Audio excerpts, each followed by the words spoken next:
Harry's Wife, Part 100.24, The Disintegration of the Duchess. Some time ago, I produced a countdown of the 10 people that Harry's wife ought to fear. Somebody else had presented an article which I had commented about with regard to the individuals they thought she ought to fear.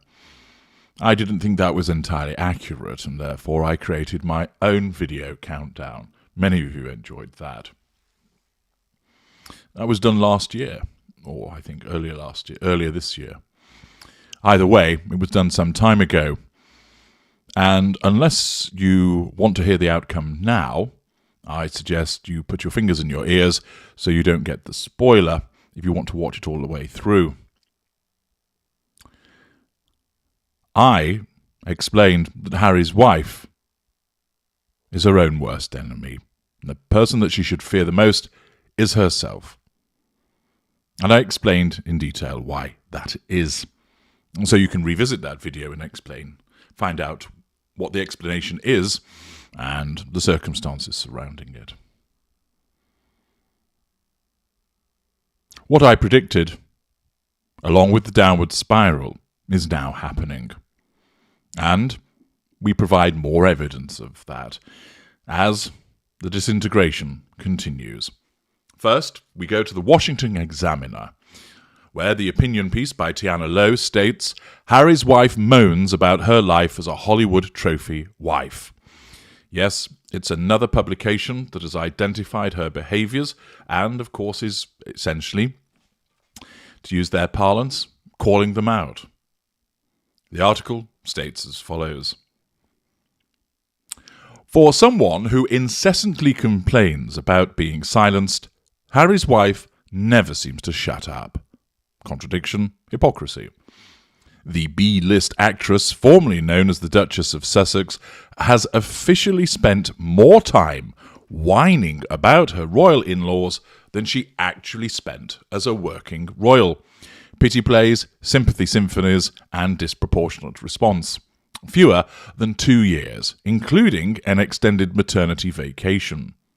Now, she is in the cut, moaning about her horrible life as a Hollywood trophy wife to a literal prince. The magazine's cover star was ostensibly promoting the overdue launch of her feminist podcast, Archetypes.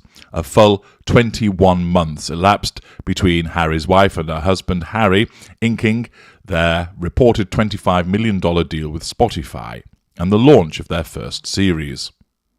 So the Mountbatten Windsors needed the coverage as much as the cut needed the clicks. But the real drama came not from Harry's wife, rehashing yet again how, to borrow a phrase from Tina Brown, a 1,000-year-old company headed by a 96-year-old monarch was insufficiently progressive for a Soho House socialite.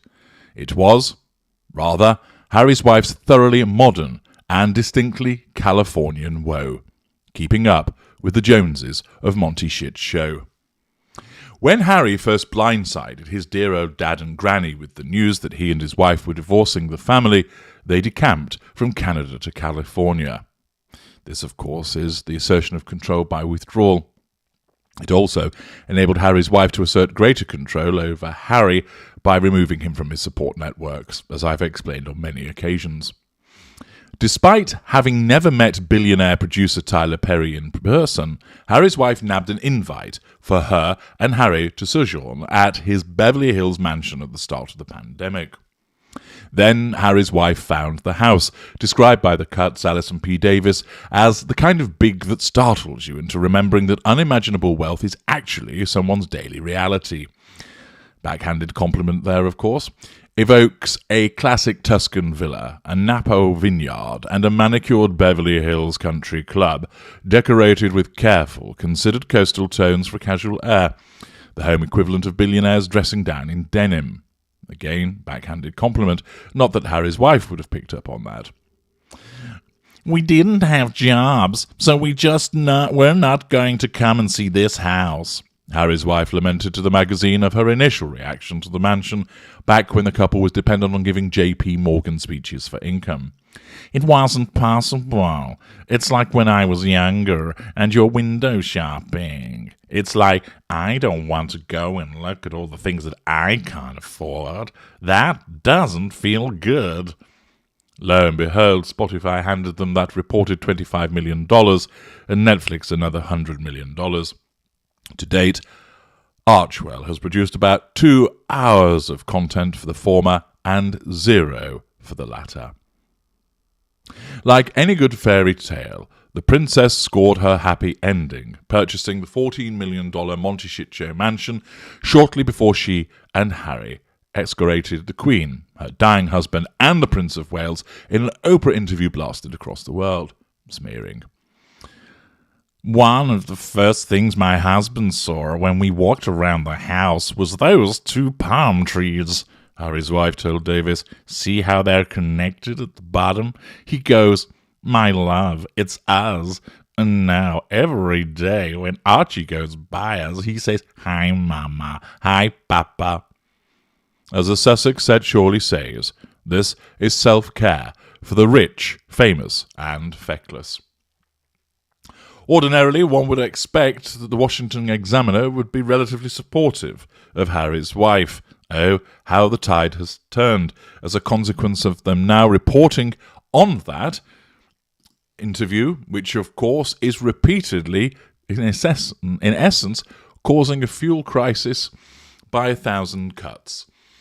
The more that people comment on the cut, although that provides her with fuel, more and more people are going to turn their backs upon her, retreat from her, as they see just how preposterous she is. It also demonstrates that her narcissism operating in the moment, and that she's not Machiavellian or calculating or of a high cognitive function. Otherwise, she would have never given that interview, never allowed it to see the light of day, because essentially it's a piss take.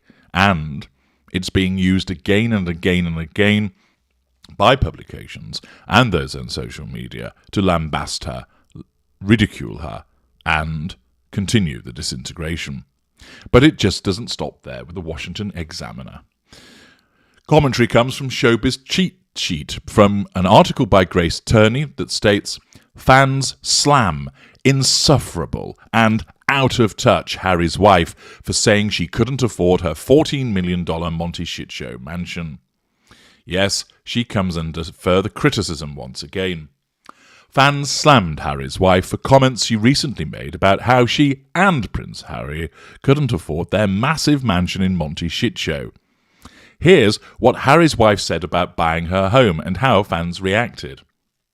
Harry's wife said she and Prince William almost didn't tour, although I think they mean Prince Harry, their $40 million Monty Shit Show home because they couldn't afford it. Or maybe that's a Freudian slip on the part of Harry's wife that she wanted Prince William there instead of Prince Harry.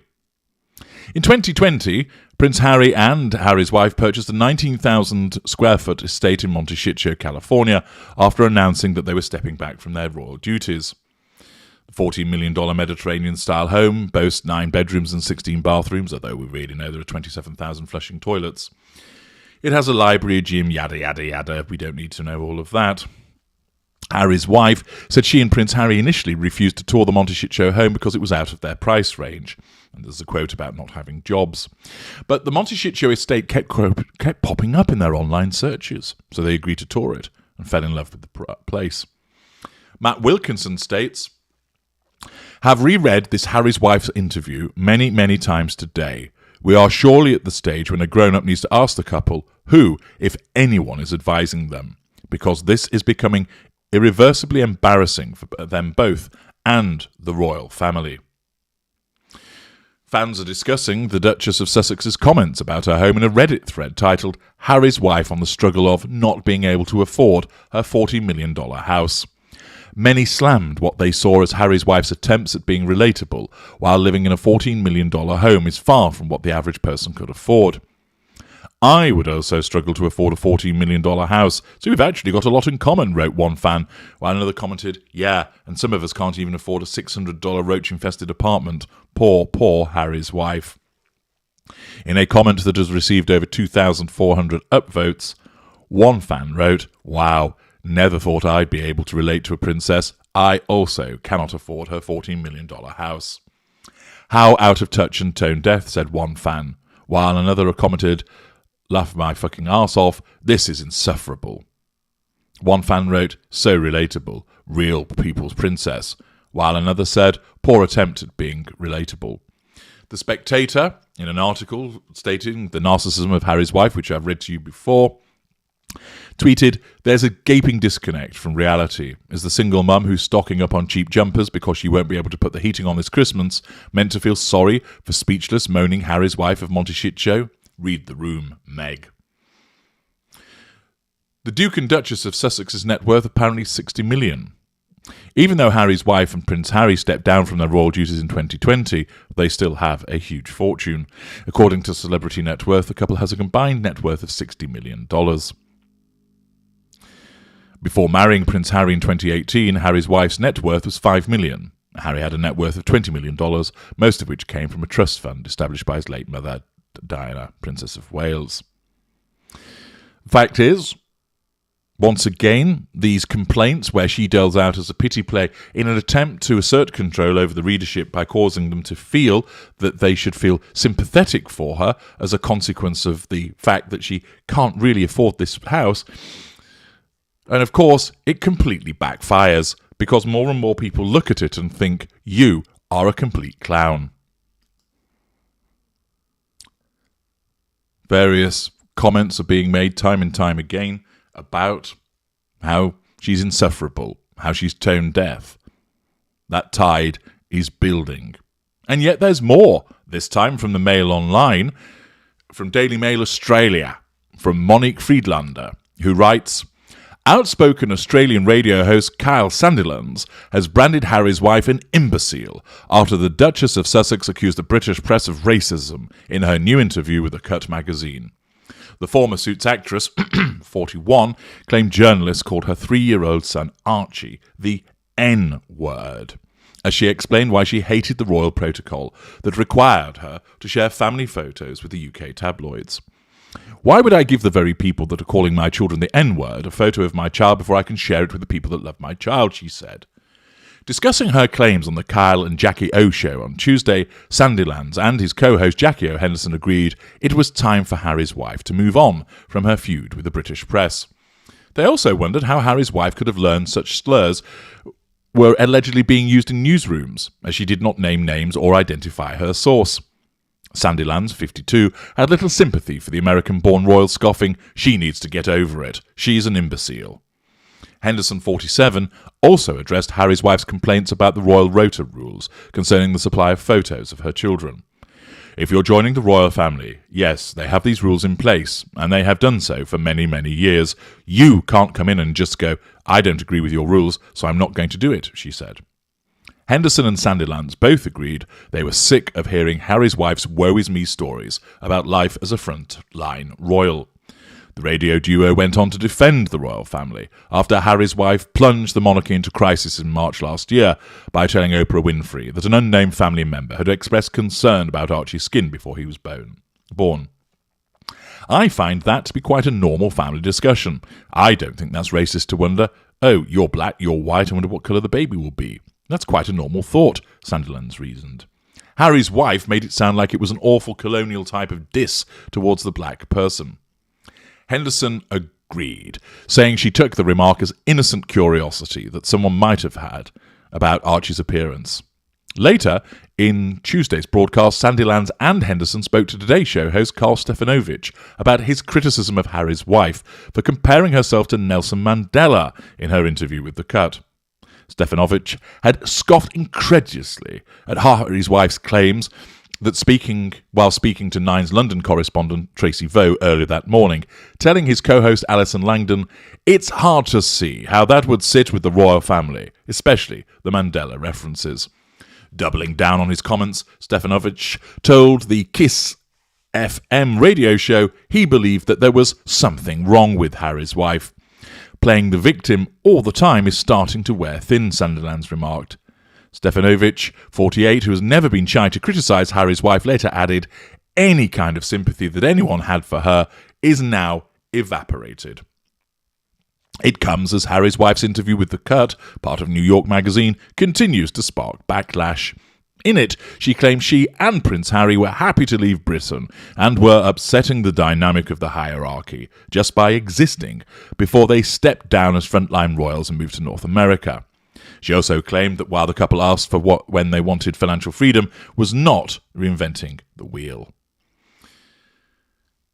It then goes on continuing to regurgitate all of the ridiculous things that she has continued to state. And of course, once again, we have here the newspaper articulating the criticism of her, backlash occurring within Australia, and it shows so many people are continuing to speak out and recognise. In so doing, it's challenge fuel for her. So it's not so much a problem they're speaking about her, that's all good fuel. The problem is, it's repeatedly criticising her, which means again and again and again, her narcissism has to compel her to deal with that threat to control. I'm H.G. Tudor. Thank you for listening.